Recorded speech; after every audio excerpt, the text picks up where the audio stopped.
going to see a video of Mary T. Wagner, who has read with us in the past and couldn't be here today because she's moved further north in Wisconsin and wasn't able to make it to read, but I wanted this piece to be included in tonight's reading. So Mary Wagner is a former newspaper and magazine journalist. She changed careers at 40, going to law school to become a criminal prosecutor, but inevitably the joy of writing drew her back to the keyboard. This mother of four and new grandmother lives in rural Wisconsin, where she draws much inspiration for writing from daily walks with her dog, Lucky, and a cat who thinks he's a dog, the Meatball. Wagner's legal work has ranged from handling speeding tickets to arguing and winning cases before the Wisconsin Supreme Court, sometimes in the same week. Life experiences include the defining watershed of motherhood and stints as a Girl Scout leader, truck stop waitress, office temp, judicial clerk, and radio talk show host. She counts wearing spike heels and learning to use cordless drills and chainsaws among her late-blooming discoveries, and would be hard-pressed to surrender either. Tonight's reading is from When the Shoe Fits, Essays of Love, Life, and Second Chances, which you can find on Amazon or you can find more information at marytwagner.com. Hello again, Waterline writers.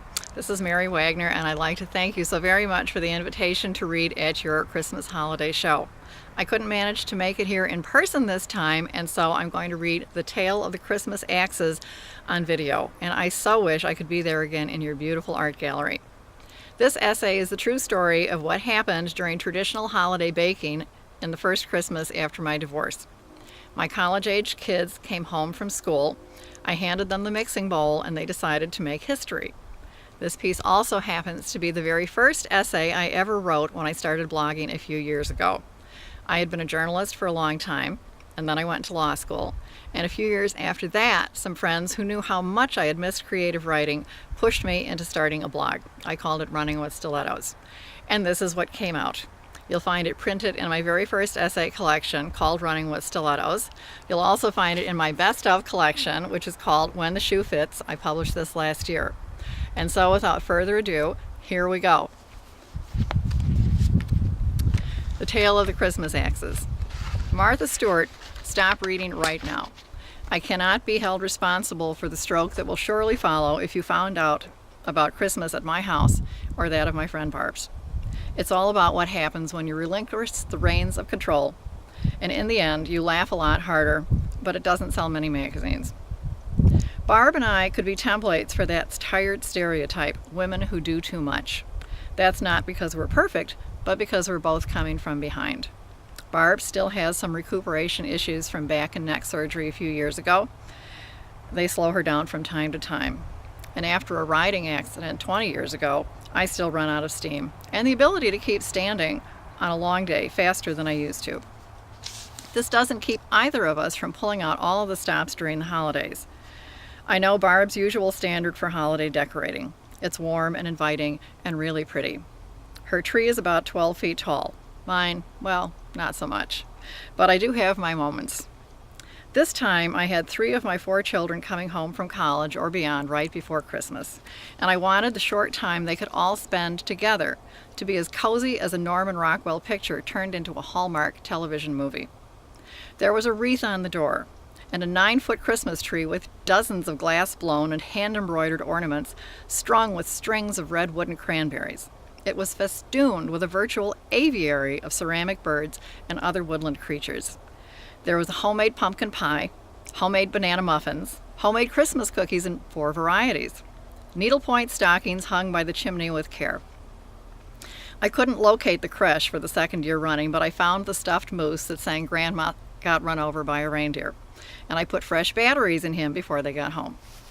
Somebody sat on it as if on cue, and the moose started to sing. There was 60 pounds of fresh firewood in the wrought iron stand next to the fireplace, along with a basket of fat wood to start the fire in a hurry. There was fresh coffee in the pot, and whipped cream to go on the hot chocolate. Oh, and did I mention that this was the first Christmas after the divorce?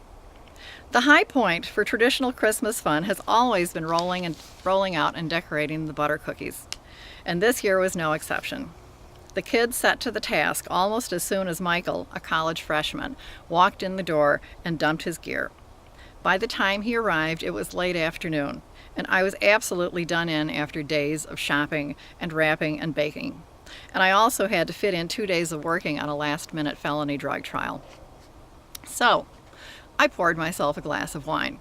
I pulled the bowl of cookie cutters and the mixer down from the top shelf of the cabinet, and I handed off the rolling pin to the younger generation. "Knock yourselves out," I said, and I sat down on the sofa of the living room to read the paper as flames danced happily in the hearth.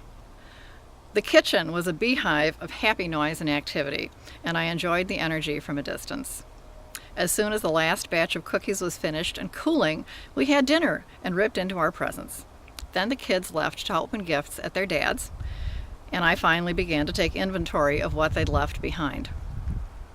It looked like a holiday bomb had gone off. Every open surface in the kitchen was covered with flour, or gingerbread crumbs, or frosting, or all three. There were red sugar crystals, green sugar crystals, candy hearts, candy sprinkles, and candy flowers. Discarded coffee cups and wine glasses were everywhere. Cookies were everywhere too, and as I started to gently slide them off the cookie sheets to store them, I laughed out loud. My late mother-in-law had given me the cookie cutters 2 decades before, and every year I had pulled out the most obvious holiday ones from the eclectic collection. There was a Santa and an angel, a reindeer, a fir tree, a bell, a star, a heart, a flower. And every year, the maternal censor in me had stopped at pulling out the cookie cutter that was clearly shaped like an axe. Why Santa might need an axe on his journeys anyway, I could only guess. But the kids had found the axe-shaped cookie cutter in the bottom of the bowl I'd handed them and had taken it to town. There were lots and lots of Christmas axes in this year's cookie assortment. They were bloody axes, in fact, since they had decorated the edges of the blades with red sugar crystals. Keeping the theme going, they had brought the angels into the act as well, with bloody little angel hands to go with the bloody little axes. I was surprised they let Santa keep his head on his shoulders. The extra dreadlocks they added to Rudolph's antlers and colored red, making him the sideshow Bob of the reindeer team, seemed almost like an afterthought. I packed the cookies and laughed. Then I packed some more cookies, and I laughed for the rest of the night. The next day, I called Barb to tell her about the new Christmas tradition. She had had one of her own to match. She had apparently run out of holiday steam a bit early as well, and had turned the task of decorating the gingerbread men over to a 12-year-old niece. Surprise! Her niece had made an artistic judgment that gingerbread men looked better with 3 eyes than 2, and a new tradition was born at her house as well. From now on, gingerbread men at Barb's will have a 3rd eye. And at my house, when the kids want to make bloody Christmas axes and murderous angels again, I'll make sure they've got red frosting to do the job right. And with that, once again, thank you so very much for this invitation. Have a happy holiday and a wonderful new year to you all at Waterline. Thanks.